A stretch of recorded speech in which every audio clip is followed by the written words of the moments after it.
Chapter 17. My Promise to God. After my son called, and I had confirmation that I had been forgiven for everything, I felt like a completely different person. When I woke up the next morning, I'm not kidding you, the addiction was gone. I felt happy and completely at peace because I knew the Lord was going to take care of me from now on. I started listening to that gut feeling, which is the Holy Spirit, and it was telling me I needed to put myself into a rehab facility to clean out. I cut off all ties with old friends I had drug connections with and called a recovery house to put my name on the list for a room. This facility was free for individuals who did not have any income, and this was the perfect description of me. With the little bit of money I had managed to save, I rented a small storage space and began to clean out my personal belongings from the motorhome, so I would be ready to move when the room was ready.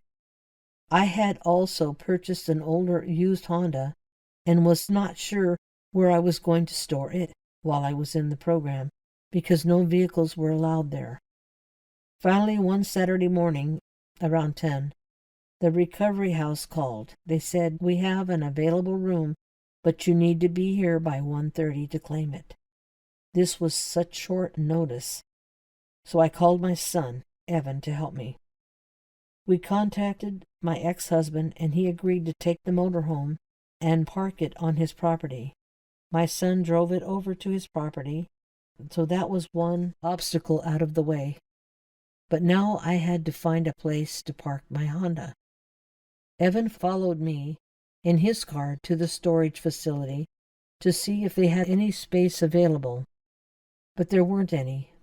Evan and I just sat in our cars and stared at each other with hopelessness.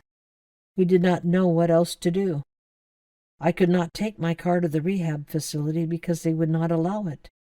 At this point, I was in real trouble because I had just given away the motorhome to my ex-husband, which basically left me homeless. We did not know what to do.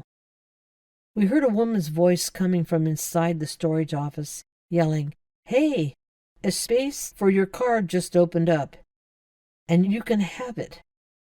Evan and I just looked at each other in complete amazement. Again, we saw our God in action. We could not believe our eyes. So I parked the car in the space, and Evan proceeded to drive me to Seaside. We had about 25 minutes to get there, so we drove rather fast. But I got there with 5 minutes to spare. I spent 30 days in this program because I needed to make sure that I was strong enough to fight off Satan's temptations with the drugs, and I needed a place to live.